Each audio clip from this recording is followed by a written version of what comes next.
supposed to like kill myself, right? Fuck you. This is horrible. What happened today? See, I don't like the. I have okay. Like a lot of you, I hate a lot.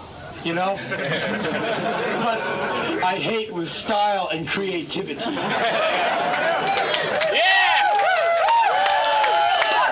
I don't hate you. You know, I hate weakness. I hate all the shit weakness brings, like, you know, racism, rape, all the shit that keeps life from being 100% fun. But I tell you, every once in a while you get into the petty hate trips where you can, like, focus your hatred upon, like, a certain person or persons, like cops and stuff. So, I mean, that's pretty universal, but, okay, see, I'm in Dublin tonight. I've never been here before, and I know my history. I know what comes from Dublin. And so today I had to go to this horrible place. Oh, God, it's fucking unendurable, man. I had to spend an hour at Windmill Studios.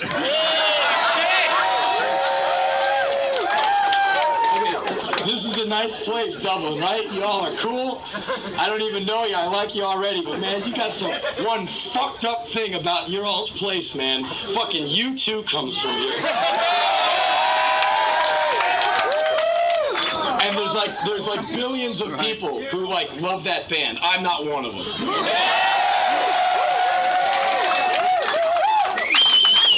They can kiss my ass. So anyway, I've hated them ever since Trump. I mean, they could never fool me. You know, in America, the footage we always had to see over and over again on any television channel was that shithead climbing up and down the PA at Red Rocks and waving, that guy with a bubble butt waving a white flag. The white flag says, like, aim your crosshair sights over here, you know? Kill me, the one with the flag. Fuck that guy. Like that Edge dude, that fucking fake-ass pilgrim gig, you know, like, I'm so pious and low-key with my millions, I'll just play this one Eno-esque chord.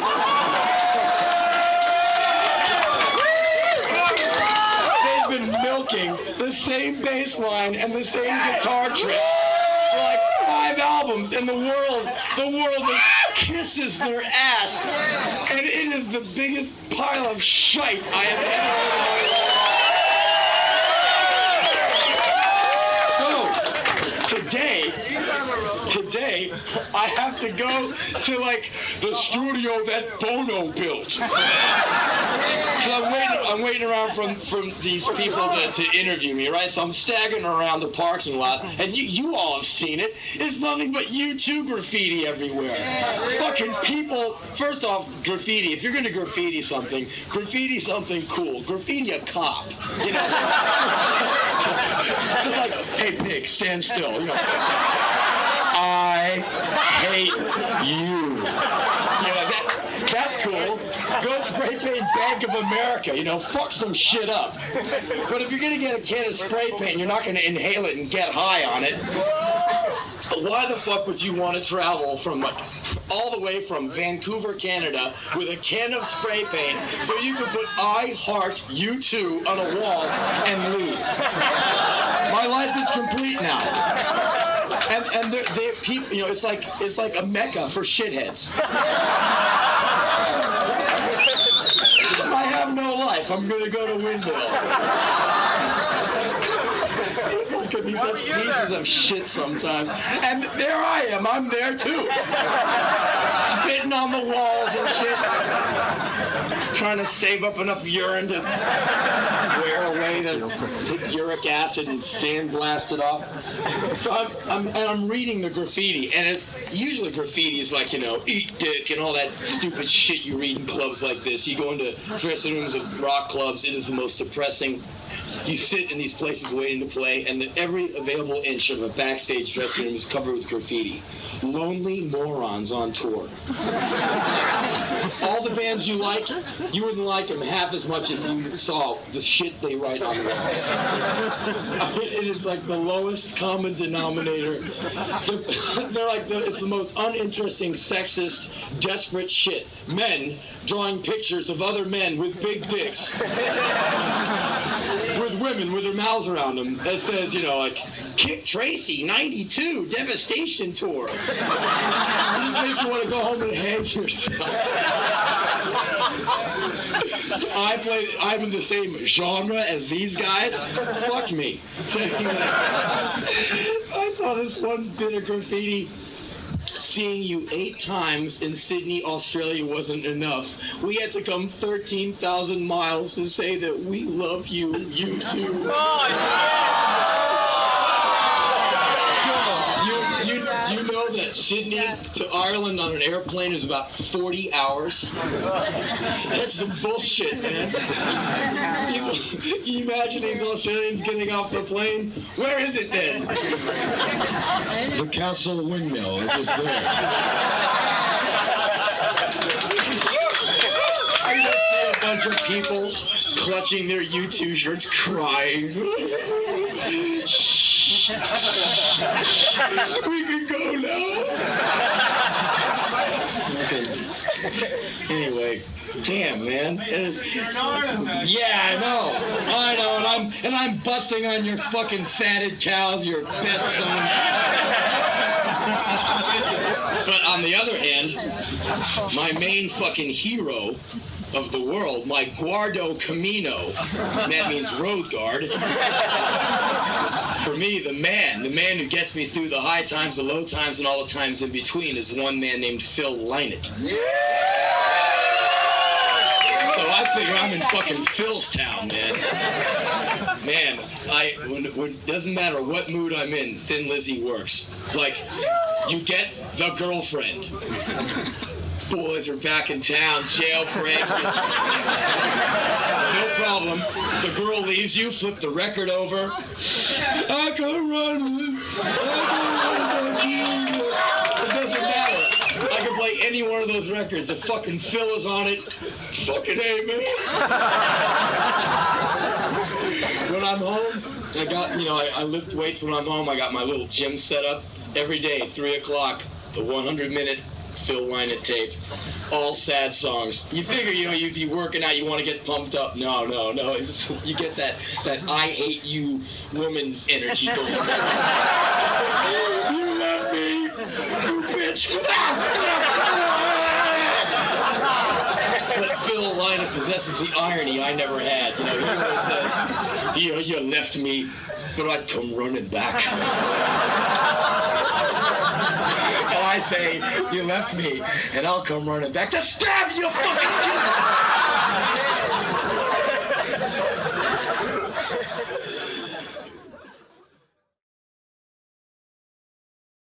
I spent a lot of time in places like that place in San Jose.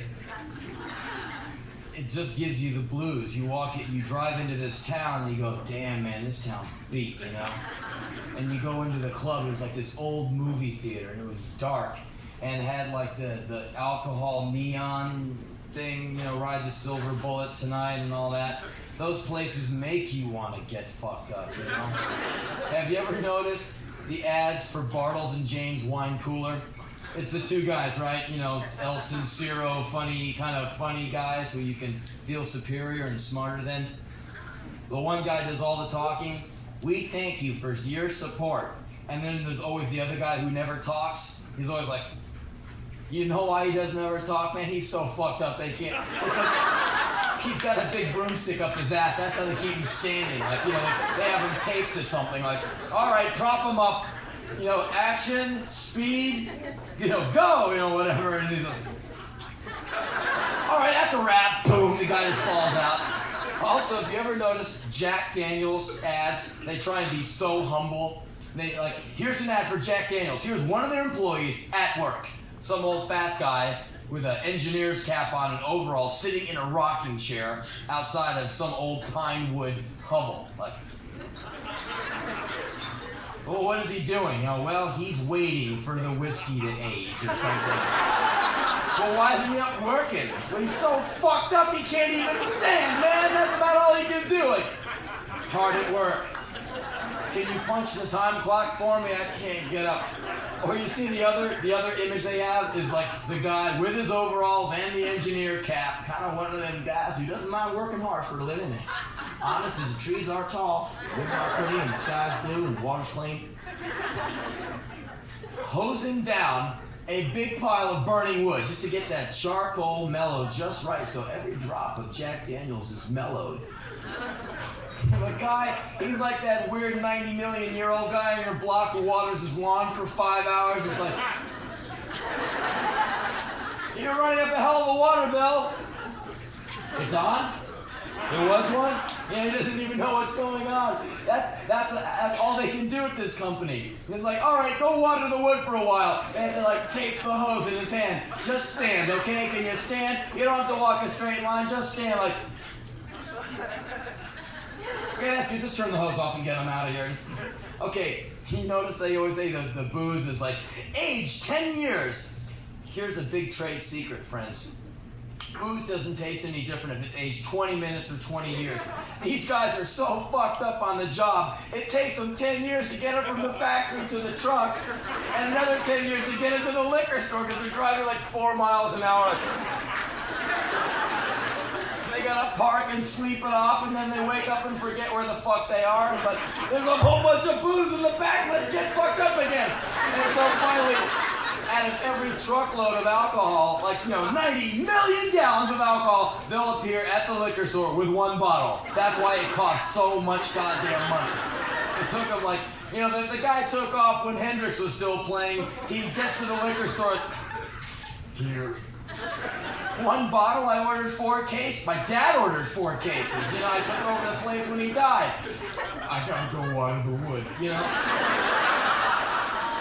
But you see all that, all those places, all these like fucking hard-ass roadhouses, they make you want to get fucked up. You go in there and go, oh Christ, what a drag.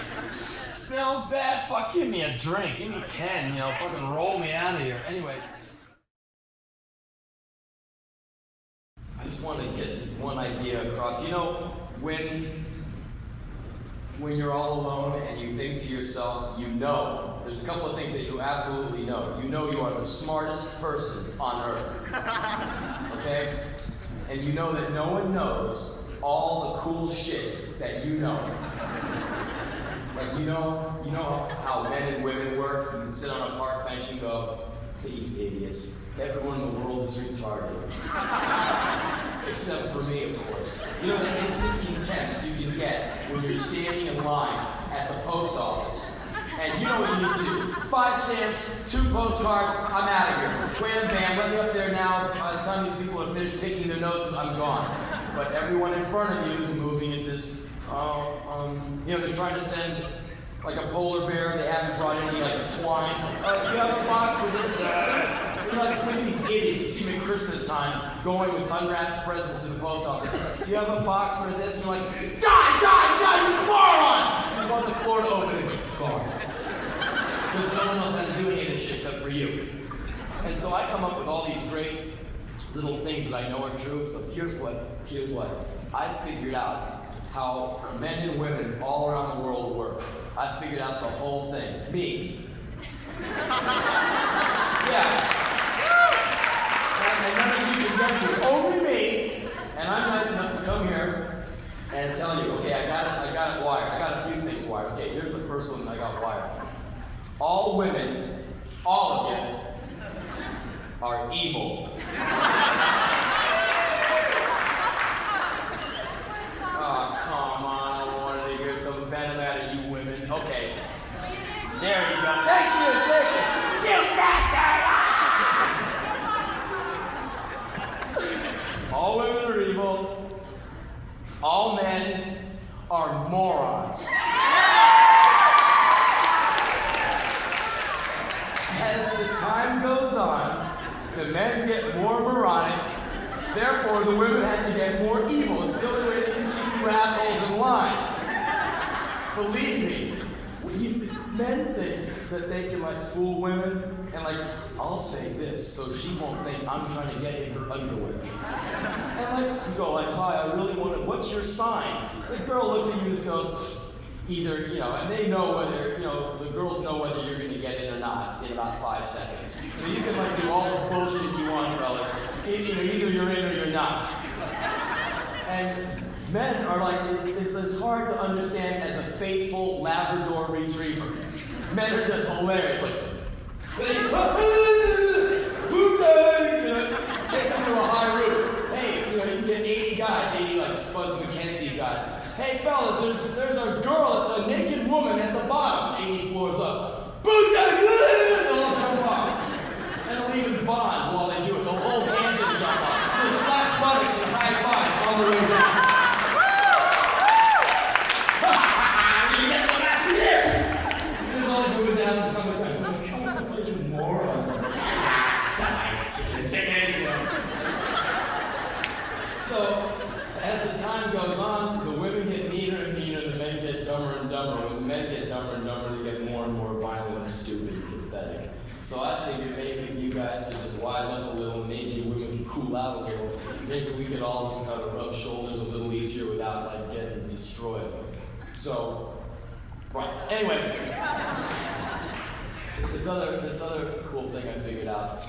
The other day, Don flew down from San Francisco down to LA, and then we went out to the Valley, the 818 area code, and we did this show at this university. So I'll go to the airport to go pick up Don, and I'm waiting on Don. Don's plane is late, so I'm waiting for Don.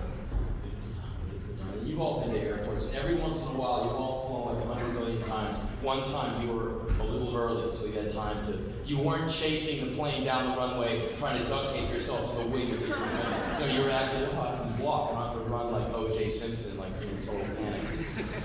So I sat there just watching these people walking up and down the hall with their luggage.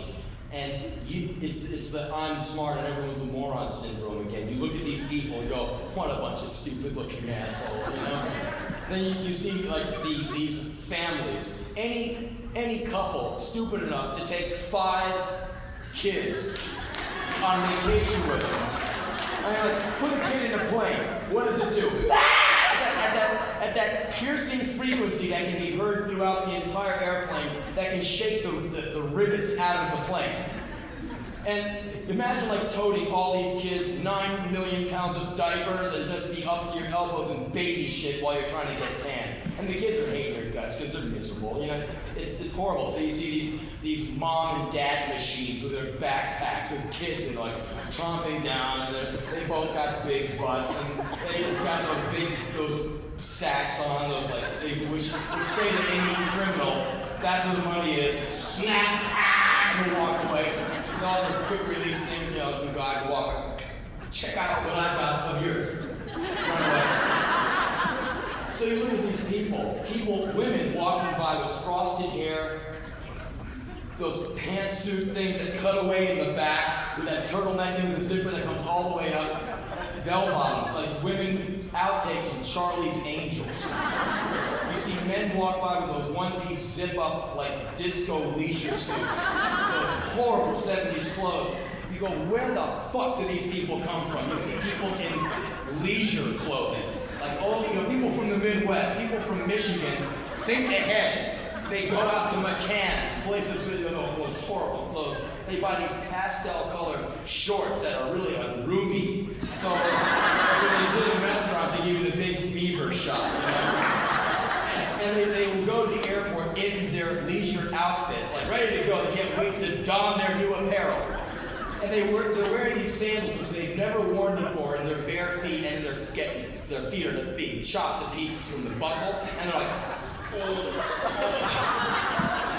and you just go, where the fuck do these people come from? These ridiculous people, like people who buy t-shirts in airport gift shops. The most disgusting shirts made come from those places, like Miami, like a huge porpoise coming out of the water. Like, I want to buy that. How much? $19.95? Giveaway.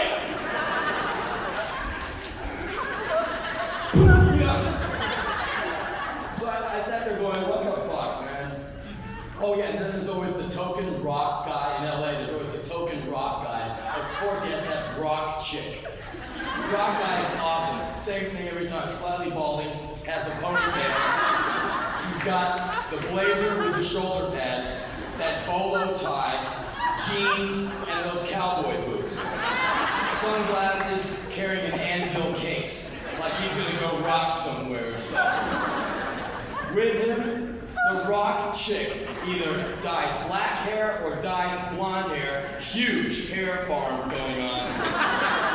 Boots with the stiletto heels, tights, big ass, some kind of like spiky belt and like a leatherette jacket. And there's like, you know, clack, clack, clack, and it's like, and no one else even acknowledges them because they're dressed as fucked up as these two. Me, I'm like, it's the Don Henley thing for guys. Not looking so hot anymore, little balding, little paunchy. I'll do that laid back cowboy BMW thing. You know, the Varney shades. Disgusting. They all work for MCA. Anyway, you figure out where they come from. I figured it out. They are all extras. Extra people hired by the airports to provide a little bit of color and a little bit of variety while you wait for your flight. You see them with those suitcases on wheels? There's nothing in those suitcases. Except for maybe a change of clothes. They get tired of this one pose, and he dashes into the men's or women's room, change up in the stall, wheel down, and they're into the new pose. These are broken down 70s actors, people who are manics. Police Story, Charlie's Angels. These guys and girls, you know, herpes scars, all the 70s damage. They believed everything. And they all fake tan, all that horrible men frosted hair, disgusting. And they're all so happy for work. It's been horrible for these last few years, and they see an ad at LAX or JFK. Hey, you've broken down 70s pathetic has-beens. Come on down. You can vote for a living if you don't mind walking a little. And so they go ABC concourse all day long. And you see those big buildings that say cargo, not cargo. They are wardrobe warehouses. And all they do, they have a few acting instructors there, some mirrors, some good lighting, yeah, some cheap makeup people, and a bunch of bogus clothes. And they suit you up every day, and they slap you on the ass, and they have you walk the concourses, and just so you can, like, fuck people up, and they make them wonder, where the fuck you come from? Also, another thing, for many blissful years, they didn't let all those religious guys and girls into the airports. It used to be, when they were in there, you'd be walking down the hall, on your way to the gate, and you had to start looking, you know, start checking him out. Okay, there's one guy, he's stationary, he has a booth set up. You know, aliens caused the Holocaust. Okay, he's not going anywhere. It's the ones on foot that you have to be careful. The ones who will come up and go, hey, you're looking really great today. Where are you going? Miami? Great, hey. And they'll put their arm around it, and all of a sudden you are talking to this guy. And he's like looking at you like, I will do what you say, you know, it's really great. And so you have to watch out for him. If you made eye contact with him, that means, hey, come on over and tell me about 5,000 years of your religion while I try and catch this plane. And so I would like find ways to dodge them without like going, get the fuck away from me, I'm gonna kill you. They don't want to do anything like that. But, so what you do, what I used to do is I'd see him, they'd see me, and they go, oh, what a weirdo, we gotta talk to him. And so I'd get next to a fellow traveler, like some extra, and I'd put the extra on the outside, and I'd walk up, and as soon as we get into the religious fanatic, I'd give this traveler kind of a shove, like, oh, excuse me, knocking him in to the religious person who really snares the traveler with a book and a rose. I'm out of it. I look behind the guys looking at it. So anyway, I'm waiting for Don. This is 1991 now, and they're back at the airports in full force. It used to be for years, you just go to your plane and fly away. Waiting for Don, and we got the extra thing together. And then I see a woman up the hall with a big bed sheet on, and this big silk golden stripe on her nose, and she's got like a washcloth on her head, and she's got a basket of books. And I said, well, Don's plane is another 20 minutes. Let's have a little fun. So she's looking around the hallway for people to talk to, and I put on that unreceptive face, like,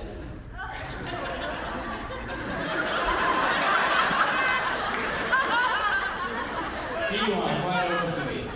good morning, how are you? I said, I'm fine. And just with a tiny bit of sarcasm, so see, you don't want to be too nice, because then they'll just go into their hypnotic rap. If you give them just a little bit of urine with the sugar, they'll get a little ticked off, and they'll come on, you'll shake them just enough, so you'll knock them a little off kilter, and they'll come at you with their thing with a little bit of aggressiveness, but they'll be just a little kind of like a little out of sync. So I said, oh, hi. And one going, have you read this book? No, I can't read. You're illiterate? I said, no, I'm unliterate. He said, you're unliterate? I said, yes, I'm unliterate. Ma'am, there's no such word in the English language as unliterate. Ha ha ha, trying to sound as literate as possible. Oh, you're being sarcastic. Yes, I am. And then she got all pissed off. She goes, oh, what's that? What's the tattoo on the back of your neck? This one here. I go, she goes, what's that, your prison number? I said, no, it's a barcode. So when they check me out at the fucking store, they can just beat me right over there and send me out my way. And now she's all like, all fucked up with me. And she just goes, yeah! And she just like walks away like, yes! Because if you can aggravate him to the point where like, you win. Like, that guy suckered me instead of me suckering him. It really pisses him off, but I feel sorry for the next person they get, and like she immediately collars some other fellow like on him like white on rice, like rah! Had the book in his hand, like hey, whatever, I don't want that. So if you can kind of test out if you have any like slick one-liners you want to work on people, so you can work on your material with these people. And anyone who's going to try and talk to you about religion in an airport, like on the way to some poor maniac trying to catch a plane, is fucking, they get anything they deserve, you know? You want to go for a little psychic abuse, it's okay, just don't hurt anybody. It's okay to piss them off a little. It's your best time of the day when you get pissed off a little. You look so cute, you get the color in your cheeks and stuff. I was part of this tour, the Lollapalooza tour this summer. Yeah. And, oh, shut up. None of you saw us. We go on at 2 o'clock. There's like 8 people. Where's Barry? We're doing the best we can, you know? We're on stage playing. There's people 400 yards away. You can't even tell what t-shirt they're wearing. Sometimes it was so lonely up, man. You're playing, and there's like 4 guys in 9-inch nail shirts laughing at you, smoking cigarettes, smirking, and they can't go twist their fucking necks off. You're like, we're not doing our normal thing. I hate my daddy, you know, that shit. Rock, baby, you know, the whole thing. And you just look, and you wear this like full on, like, you know, bats out of hell, like full on. And you look, and there's like these guys smoking cigarettes, annoyed that you are disturbing their conversation. Like, and you look at like some 16-year-old laughing at your 30-year-old ass. And you're like, and then you figure out something that's true. You must look really fucking funny up there. Anyway. We had a wonderful time, but you know, it was kind of silly some days playing with like the sun burning your feet on stage like noon, and everyone's in the parking lot going, oh, sound like they got a fucked up PA. What's the matter with the sound system? Looks like garbage. Oh, that's the first band? What are they called? You know, anyway. So we got up to San Francisco and we do 2 nights at the Shoreline Amphitheater. We do 2 days rather, 2 afternoons. Anyway. It was run just like total clockwork, and the first thing I saw when I got to Shoreline was Bill Graham walking around like this big, well, smallish, mean grandfather guy who cared a lot about you. You know, he's kind of like mean and friendly at the same time. Like, do you have everything you need? Is there anything I can possibly do for you? No, it's okay. All right. Like really gruff, you know, and he had his kid with him, and his kid like running around. There's all these bands, just like, watch your ass, and the kid's like, all right. And he was like the nicest guy, and like he owns He owns this huge place. The Shoreline Amphitheater has this perfectly sculpted hill. No matter where you sit in that place, you can see the band. They have like video monitors, and so if you're way up and over the hill, you can still see the band. The guy has amazing local artists come in and do up the whole place.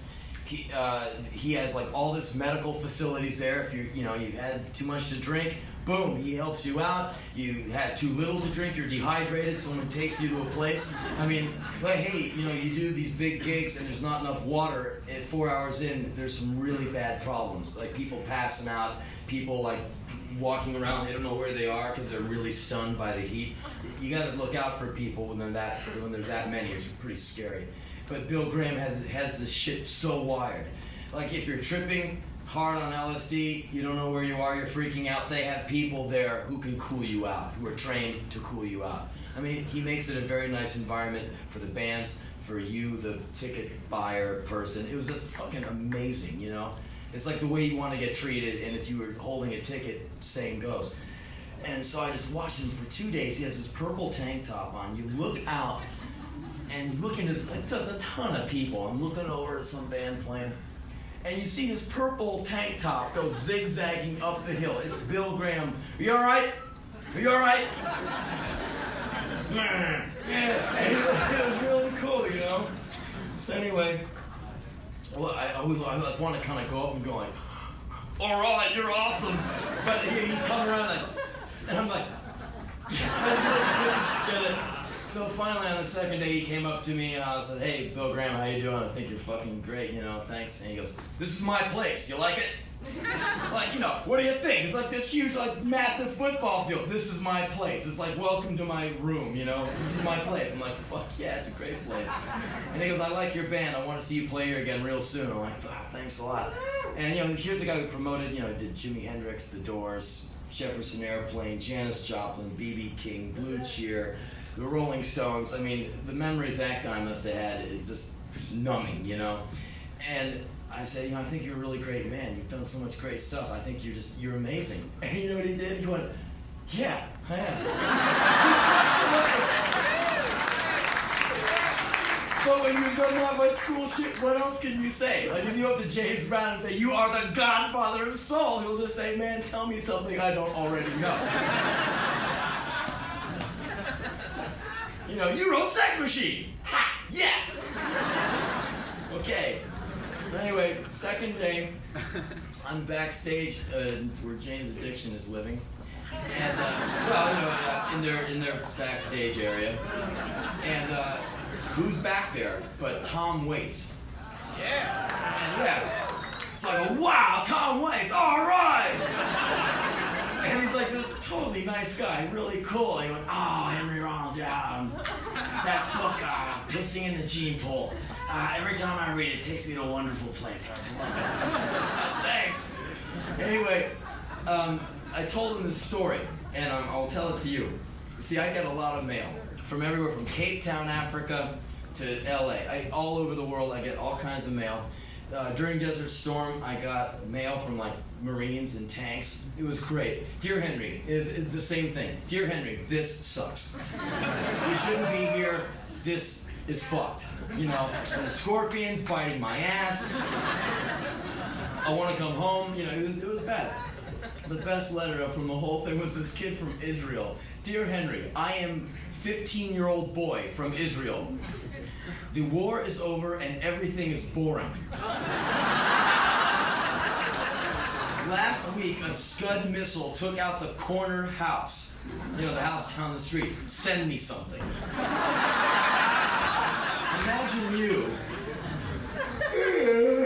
Wake up in the morning, go outside your house. Oh my God, there's the Peterson's house, like the smoking crater. Oh, I never liked him much anyway. What if you go to school? I went to a school I hated. I went to this all-boys school for 7 years. You couldn't have turned me on more than to pull into that fucking place at 7 a.m. I did every day for like 7 years. And if it was just reduced to a smoking crater, I'd be, yes! Yes! I would just like turn and leave. It would have been great. But but maybe not. And so here's this 15-year-old kid would get in his neighborhood scudded. It's kind of more than a drive-by. So anyway, I get this one letter from all over this country, mainly written by guys, all by guys. Same letter. It's almost like a form letter. Dear Henry, they think I know something. Dear Henry, I can't get laid. What do I do? I write him back. Dear guy, neither can I. When you come up with some big ass idea, you write me. And I get a letter from this one guy, no shit. He says, Dear Henry, I get laid too much. I meet all these girls and they always want to have sex with me. Oh, the poor guy. Every time I wake up in the morning, there's a new girl in my bed. What do I do? I wrote this guy back, dear guy, fuck you, okay? Take your problems somewhere else. Bring your problems over here. Anyway, I get this one letter from this guy, and this is what I told Mr. Waits. And here's the letter I got, and this is no shit. This guy who writes me is this ambulance attendant. When you fall down and have a boo-boo, the ambulance comes, and this guy comes out and throws you on the gurney and takes your vital signs, and off to the hospital you go. That's what this guy does for a living. This guy says that he comes to the scene of some accident, and who's at the accident but a naked girl, totally naked, beautiful, and unconscious. Put her on the gurney. He's riding back to the hospital with her, all alone back there with this young, naked, beautiful girl strapped to a bed. He starts feeling her up. Hands all over her, kisses her. Meanwhile, the poor girl is out of it. They get to the hospital. She dies. Yeah. In the meantime, he has fallen in love with this girl. He has fallen in love with a dead girl. He writes me, Henry, I cannot think of other women. I try and go out with other women. The only girl I want is this girl. I'm in love, and she's dead. I never even learned her name. What do I do? Okay. This is me on my Saturday night. You figure, he's in a rock band, right? What happens to guys in rock bands on Saturday nights? Airplanes pass over their homes, and beautiful 16-year-olds go out by the hundreds and parachute onto their roof, right? I open my window, they all come in, already naked. We want you! Wrong. I'm in my room in Silver Lake. Whoa, what a mistake that was. 9 p.m. Saturday night, rock guy. What is he doing? He's answering the mail. I mean, that's my life, Mr. Excitement, he lives next door. Mr. Boredom here. If I had a life, I would have read the letter, crumpled it up, and went, right, and thrown it out. Oh no, not me. I spend 3 hours walking around my room. What should he do? Oh my God! I put myself in the same position. What would I do? I don't know. Can I ever sleep again? Bad. So I'm writing him all these postcards. Like, the first one was like, totally judging. You pervert! You weirdo! You're scum! I've been called that enough times by, people who say they like me. That way. So, what do I say? Well, maybe you can find someone who's had a similar experience in Radical. No. So finally, after many hours of deliberation, realized I'm not a doctor, man. I just wrote him back. I go, man, get the fuck out of here. I don't know what to tell you. Please don't do anything to harm yourself. Get some kind of help. Do not do anything bad or rash. Good luck. So I said, okay, Tom, what would you have done? And he said, you handled it all wrong. Okay, I would have said, forget her. Forget her. She's haunting you from the grave. She's a heartbreaker. She did the same thing to me. Just forget her. She'll do it every time.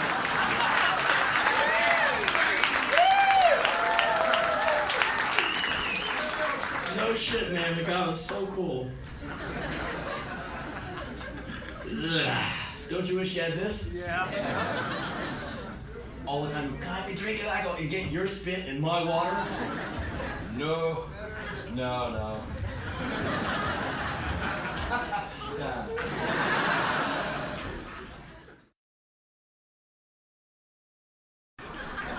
Like, I've been to England 15 times. 15 times. I never liked it once. Every time I go, no, not again.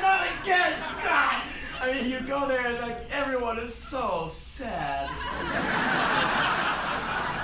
I mean, they're nice people. We meet a lot of people at the shows, and everyone's really wonderful and everything. But you see why Morrissey happens.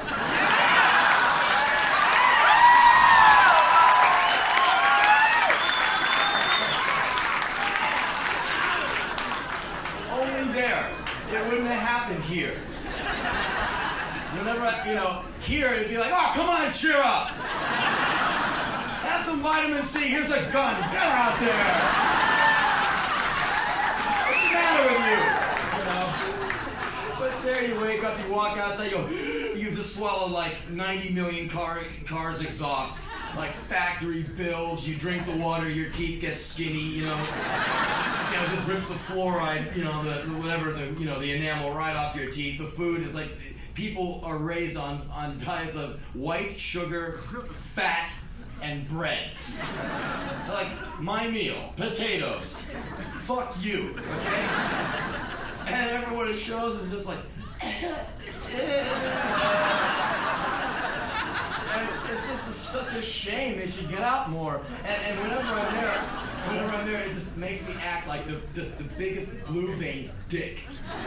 I can't help it. Usually I'm okay guy. Hey Henry, hey man, how you doing? I go over there. Excuse me, Henry. What the fuck do you want?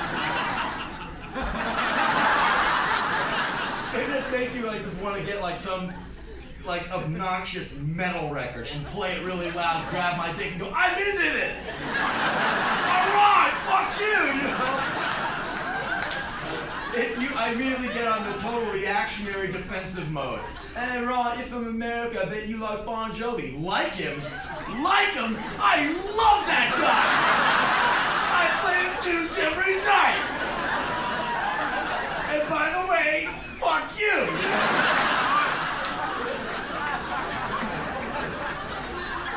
But, and every time I go, I get the ferry, I'm going back to Belgium, I'm like, yes, I'm never going back there again! Yes, never again! We get like the call 8 months later. Hello, Henry, would you like to play outside in a rainstorm? We'll be right over! We went over there a few months ago and played outside in the cold, drizzling thing in front of 18,000 people, and the headlining band was The Mission. 18,000 sad people. Definitely white pallor, thick black clothing, and they were loving it. They're just outside going, thank you for the wonderful day. And I left way before they went on. I did my number, I played, we had a wonderful old time, and I just got the hell out of there. And the best part of the whole day was, see, years before, every time we play, this funny occurrence happens. This really gnarly guy lives in London, and they always throw him up on stage when we play. This guy's amazing. He's got tattoos from his head to his feet, face, everything. He's got 80 million earrings in each ear, bone rings in his nose. I mean, he's just like all ringed out, tattoos all over him. He lives in his clothes. His skin, you can barely see the tattoos because the nicotine and the dirt is so thick on his face. Like the fingers are all yellow from the endless cigarettes sitting. And he just comes up on stage and tries to freak you out. Like, I'm weird, I've got tattoos. And I look at him, I go like, you look like my dad, and you can't bum me out. If you can't sing or play anything, get the fuck out of here, And every year they push him up there. Oh, we'll freak him out. I'm like, oh, you again. Wow, get out of here.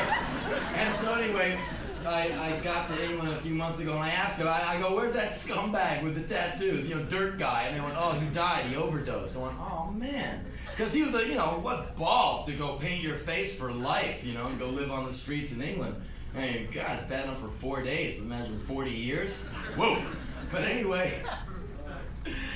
I heard he died. I'm like, oh, man. I really, I started to miss him already. So anyway, I'm blowing out of this gig as fast as I can. I got those VIP stickers on, very important punk. I get out to the gate, and who is standing at the gate? It's that guy. I go, pull the van over. You're alive! He's like, and he didn't really, took him a minute to figure out he was alive. I am English. Oh, but I am alive too. And he comes over, and he goes, God bless you, and grabs me and kisses me. It wasn't bad. I was really so happy to see him. I kind of put my arms around him. Okay, I like you too. Let's bond, And he says, can I get in? And I said, yeah. I gave him my fucking sticker, slapped it on that turgid, greasy coat. I said, go forward. He went staggering away. I hope he got in.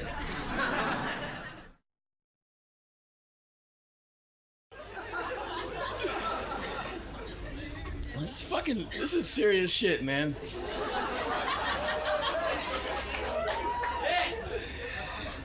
I guess nowadays, since everyone is still as horny as ever, I mean, horniness never has died. You think like back in the olden days, no one had sex. You think back like in 1450, no one got their cock sucked. Man, bullshit.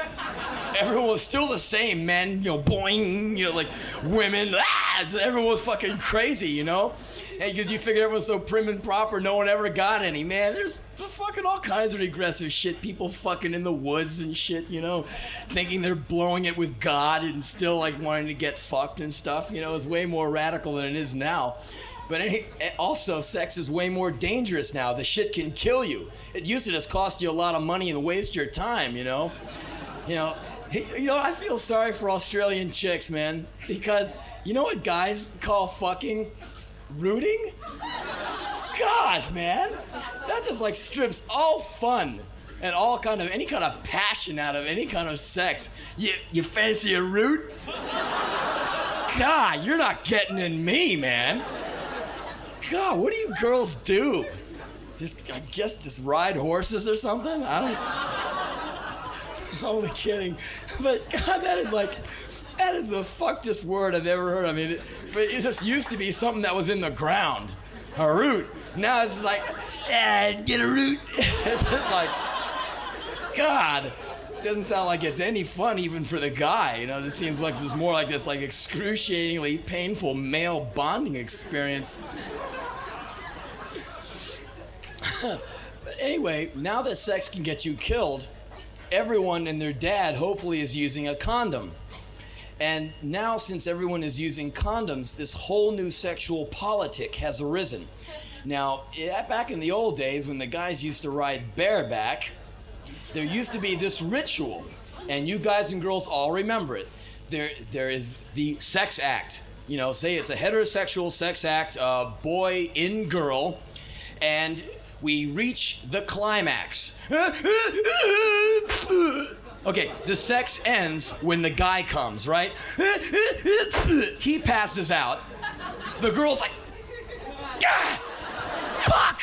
This is so close! You just want to fucking murder the guy. Maybe next time. Meanwhile, the guy's just like, you're just recovering.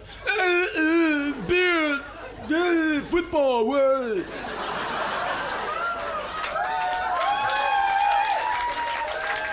Meanwhile, the woman is just like, you guys, what if you, every time you fucked, you didn't get to come? These guys would just be like, they'd all be so pissed off. Women are so fucking strong, they're just like, all right. But you fucking guys, man, you know what's gonna happen one day? The laws are gonna change. Every woman in Australia is gonna get a gun, legally. Man, I'd be digging a hole fucking getting a straw to breathe out, 9 months worth of Snickers bars, I'd never come out again. I'm your friend, okay, girls? I'm on your side. I'm a feminist. Any guy who says he's a feminist is just full of shit. Old people don't know a fucking thing about being young, and men don't know a fucking thing about being a woman. You want to be a woman, guys? Really? Then don't say you're a feminist. Just be cool. Fucking control your dick. Listen to some of those nice flannel shirt wearing bands. They'll point you in the right direction. Be sensitive, for God's sakes. You'll get laid more. They fall for that sensitivity shit every time. Let me tell you, right? So anyway, there's the ritual after the sex act is over, when like Yabo. Okay, the guy does this thing where he stays in the girl, now that even when it's over, and guys, after they come, there is one place they don't want to be. In bed with the chick. They will want to be anywhere else. I'll go into the kitchen and eat. I'll go find my friends. I'll go like fly around the room, anything but like sitting in this weird prostrated position over the girl, dick still inside, and this is like the cuddling time. Post-coital amenities. I like you. Guy, lower back cramping, he's trying to suck his gut in so his belly doesn't like slap against her, trying to keep his muscles tight in the off chance that she might reach up and touch a bicep or a pectoral muscle. Guys will just like, a girl walks near a guy and goes, hi, the guy will immediately go, and just like turn to iron. Thinking that women think that men are like that all the time. You're like, a girl goes, hi, it's good to see you. You're like, so like the girl goes like, ka-ting, ka-ting, and like, you think that's getting the girl off. Like, oh God, he's so hard all the time. Women know how muscles are. They're just going like, this poor guy, look at him flexing every time I walk by. What an asshole. Fuck. I'll fuck him anyway. Anyway. Women are way more in control than you think, guys. Don't fool yourselves. So anyway, man is in prostrated, weird position, trying to keep the gut in, keeping everything flexed, waiting for the dick to shrivel up enough to where he can move his hip to one side, it comes out, then he's home free, he can run outside and bond away. So in this 2 or 3 minutes of kissing and cuddling post-coital amenities, the guy is in living hell, man, because he just wants to go out and get a pizza and, go, slap some other guy in the ass and bond and arm wrestle and drink beer and eat potted beef products and watch sports on TV or talk about how women are all bitches and slap hands with other men and lift up heavy objects and put them down again and grunt and smell leather and sweat and slight trace of fecal matter. But with the condom, we have a new sexual politic, because if you read the instructions on the back, it instructs you. On the back of the condo, it says, after you come, remove your member from the area of destruction.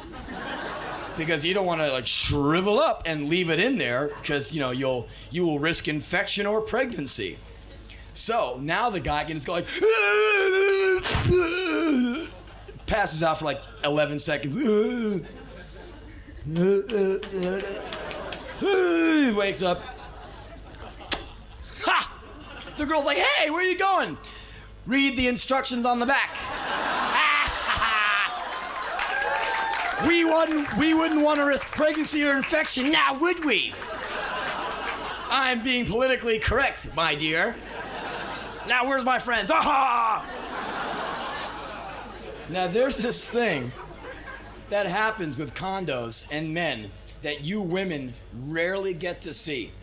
And I'm going to tell you this truth here in beautiful Sydney so you can know what really goes on. And men do not even admit this to each other, not even in the height of male bonding. Not even after they've split the six-pack, arm wrestled, watched the sporting thing, talked about how all women are bitches, but they really know what they really want. okay? Not even at the height of male bondo, when men are glued to each other and bonding, will they admit to this. And this is the truth. The guy will come, roll off the girl, side of the bed, he grabs the base of his dick, pulls the base of the dick, base of the condom, and pulls the whole thing off, milking the last bit of juice out of his dick. Grabs the condo, excuse me, I'll be right back, leaves the room, goes to the hallway or wherever the bathroom is, looks around, makes sure the girl isn't looking, hefts it for weight. Hey. It's a pretty hearty yield. God damn, I'm potent. He throws it over his shoulder like a man going to work.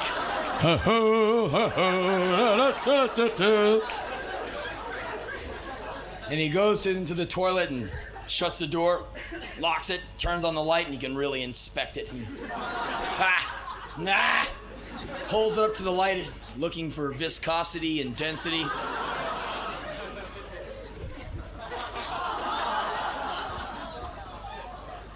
And with a little bit of regret and sadness, he drops it in the toilet and flushes it away. Comes back and rolls into bed with you, girls. Now, if you really wanted the man to fall madly in love with you, because this is really what he wants, the next time the guy is about to go to the men's room or the boys' room or whatever with his filled up condo, just say, wait, don't go. Could I have that?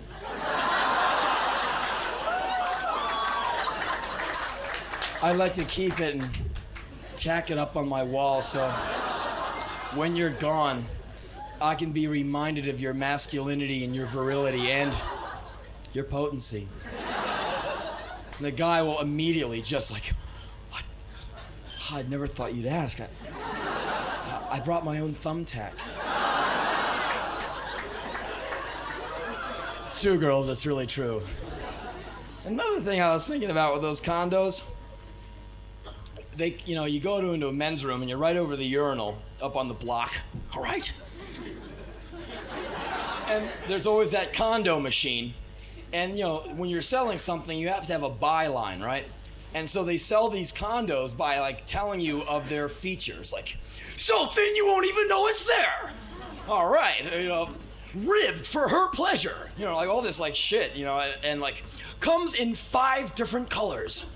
And that's the shit I could never figure out. 5 different colors. Considering where this thing is going, who gives a fuck about the color?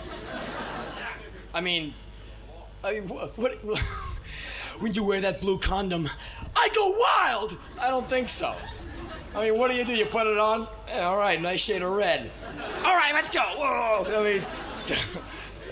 So, I was thinking, if you're gonna make colors or make some kind of variety, why don't you make these bonus gift assortment packs? Big box, 124 condoms with a Henny Youngman joke on each one. Henny Youngman's 124 greatest one-liners on condoms.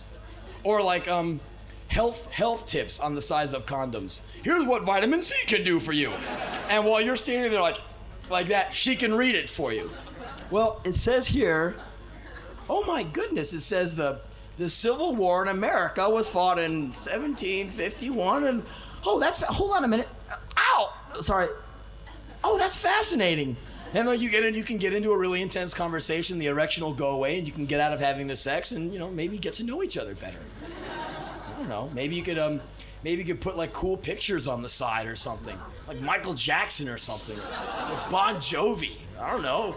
I'm a moron. I don't know anything.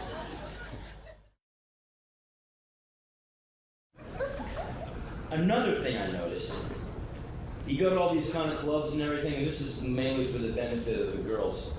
And this is another thing, one of those little pithy thoughts I was thinking. Girls, it's kind of sick.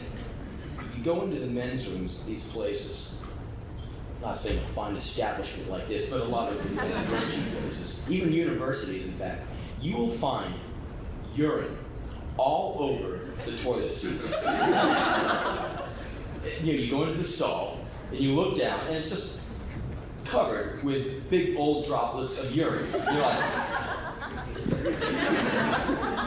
and you figure, what in hell is going on with the guys that have gone in there before you?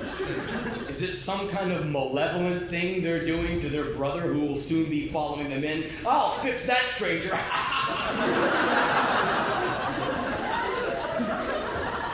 I mean, it's a hell of fellas, it's not a very nice thing to do, to the guy coming in behind you. He's got to do something that's, pretty essential. But then I figured, no, I know what it is. These young men, and I really, really feel sorry for you girls in this situation. These young men have no control over their members. They just go, all over the place. They have no member control whatsoever. They're just like, So I was figuring, actually, I really feel sorry for you, because now I know that men don't get interesting until they're 30. Oh, yeah. I see you agree. Anyway, girls, I figure if these guys can't hit a target this big,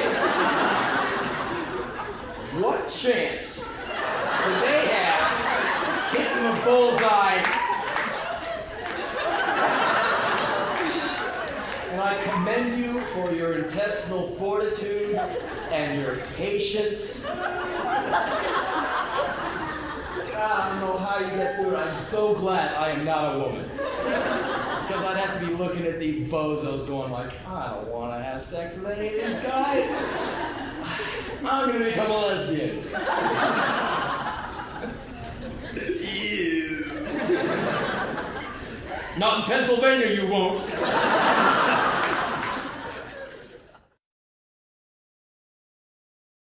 I know you.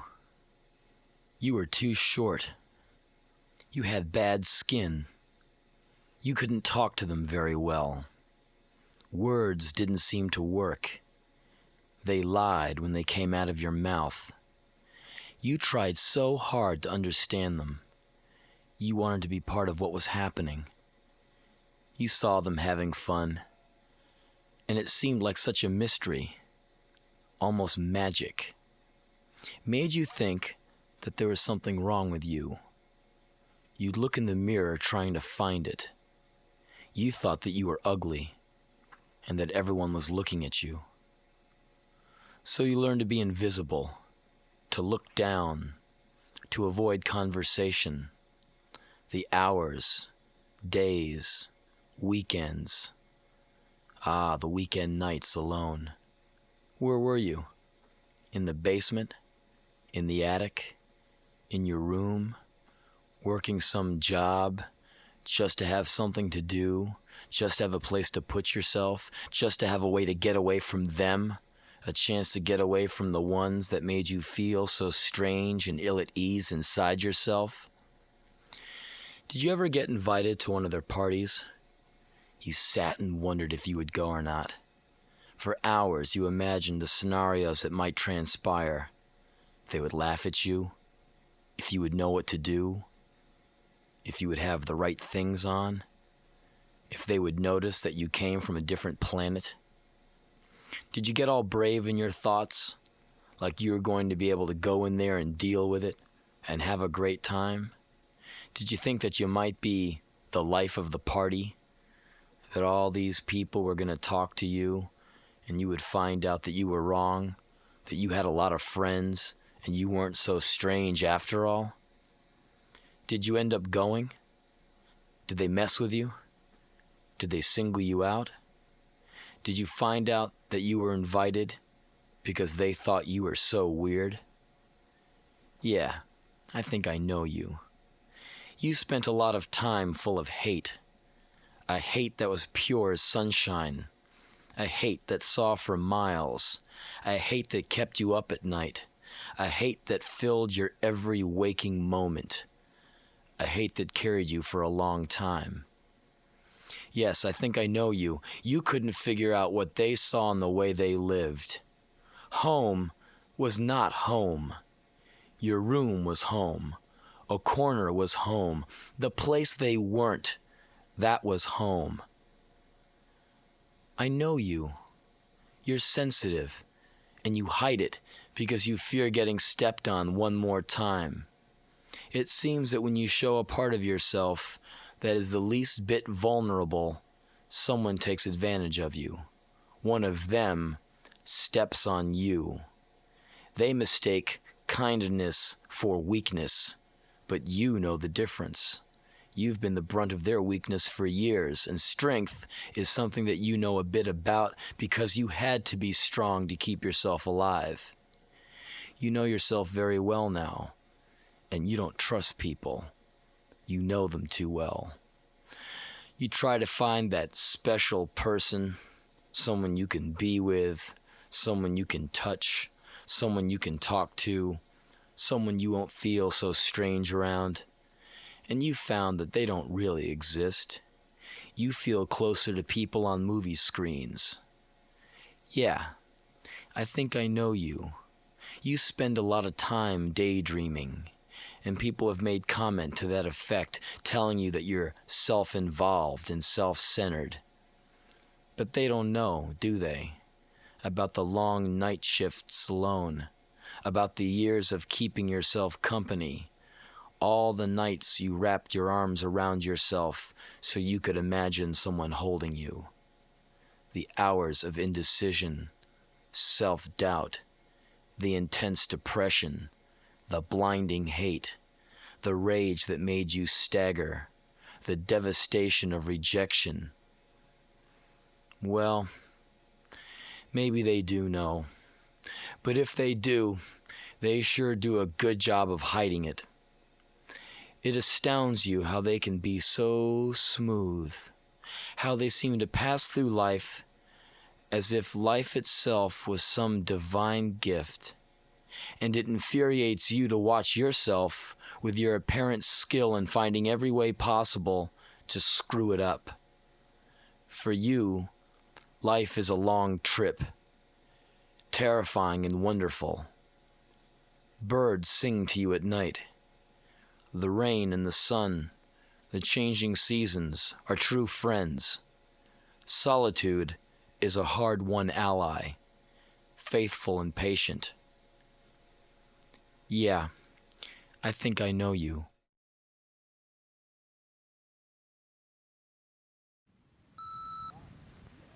Hi, this is Yoa! It's the hotball again. Who can talk English very well, you know. Who can't talk English very well. Oh, well. You had a big laugh out of me, and I had a big laugh out of me, too. It's very funny the way I try to talk English. I understand, but could you answer this only question? Did you receive my fucking letter, huh? Well. Oh, and to finish, I want to try to say this phrase in French. It's a very nice thing. Look at that. Crise de tabarnak, de calice de calvaire. Nice thing, huh?